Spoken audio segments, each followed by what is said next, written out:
دیوبندی اور بریلوی یہ ایک سکے کے دو رخ ہیں، ایک دریا کی دو نہریں ہیں۔ دیوبندی اور بریلوی یہ بچپن کے بچھڑے ہوئے بھائی ہیں، دونوں اہل سنت ہیں، حنفی ہیں، ماتریدی اور اشعری ہیں۔ دونوں کے مدارس کے اندر یکساں نصاب پڑھایا جاتا ہے۔ دیوبندی اور بریلوی یہ دونوں سلاسل اربعہ میں بیعت کرتے اور کراتے ہیں۔ اس کے باوجود جب سے ہم نے دیکھا، ہوش سنبھالا یا ہم تاریخ کا مطالعہ کرتے ہیں تو ان دونوں کا نقطہ نظر مختلف ہے۔ دیوبندی بریلویوں کو مشرک، بدعتی اور دین کے اندر تحریف کرنے والا گروہ سمجھتا ہے کہ یہ گمراہ قسم کے لوگ ہیں، یہ قبر پرست ہیں، یہ بدعتی ہیں، یہ حلوہ خور ہیں۔ اور بریلوی دیوبندیوں کو گستاخ، بے ادب اور ہم ذم الشائم بن امین کی جو آیات ہیں، جس طرح دیوبندی بتوں والی آیتیں بریلویوں میں فٹ کرتے ہیں، ویسے ہی بریلوی وہ جو آیات مشرکین مکہ کی مذمت میں اتاری گئی تھی وہ دیوبندیوں میں فٹ کرتے ہیں۔ دونوں ایک دوسرے سے یہ باور کراتے ہیں کہ ہمارا اصولی اختلاف ہے۔ اصولی اختلاف نہیں ہے بھائی، اصولی اختلاف نہیں ہے۔ جس دیوبندی طالب علم کو اس کا نقطہ نظر پڑھایا جاتا ہے تو وہ سمجھتا ہے کہ ما انا علیہ واصحابی پر صرف اور صرف دیوبند ہی قائم ہے، سر بکف سر بلند دیوبند دیوبند۔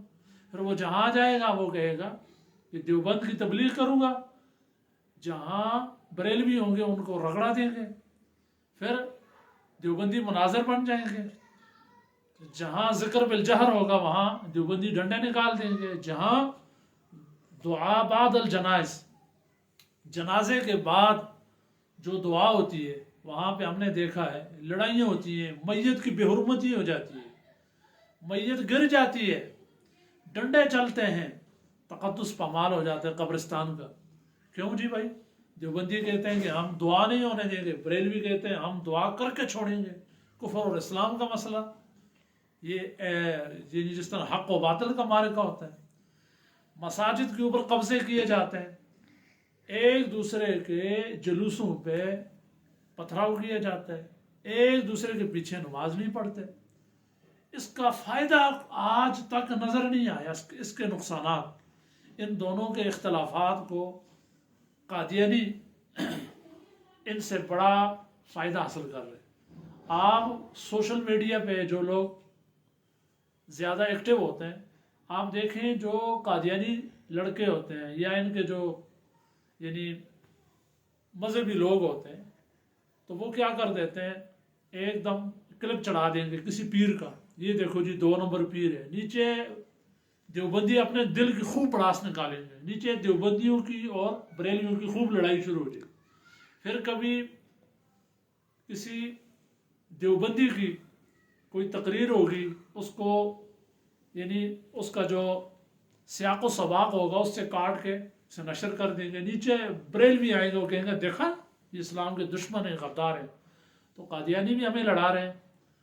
اسی طرح روافض کو تقویت مل رہی ہے، رفض دن بدن اندر گھستا جا رہا ہے۔ اس اختلافات کی وجہ سے لبرلزم کو تقویت ملی، اس اختلافات کی وجہ سے پاکستان کے اندر آج تک نظام مصطفیٰ کے نفاذ کے لیے جزوی طور پہ کوششیں ہو رہی ہیں، کیونکہ اجتماعیت تو ہماری ہے نہیں ہے۔ دیوبندی بریلوی پاکستان کے اندر اکثریت ہی اہل سنت ہیں، یہ 85% ہیں، یہ اکٹھے ہو جائیں تو ملک کے اندر نظام مصطفیٰ نافذ ہو سکتے ہیں۔ انڈیا بر صغیر کے اندر اگر ہم دیکھیں تو بڑا نقصان ہوا ہمیں۔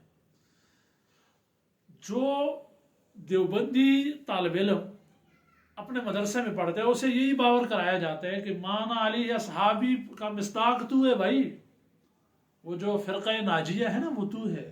بریلوی کو یہ باور کرایا جاتا ہے کہ حقیقی اہل سنت تو وہ دیوبندی، یہ تو نجدی ہے، یہ تو وہابی ہے۔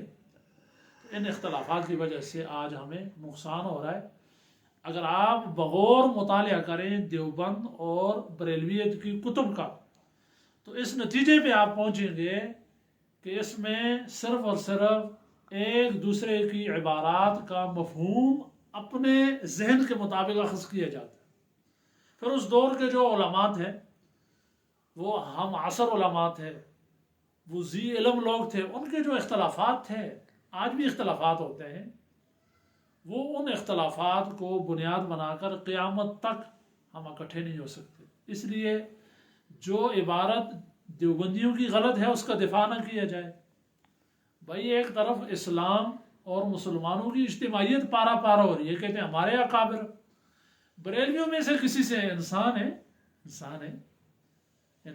کسی سے غلطی ہو جاتی ہے، کسی کا قلم پھسل جاتا ہے، اور بسا اوقات کسی کا مطلب اور کسی کا مقصود وہ نہیں ہوتا جو مخالف فریق اس سے اخذ کرتا ہے، تعویل کی گنجائش ہم چھوڑتے ہی نہیں۔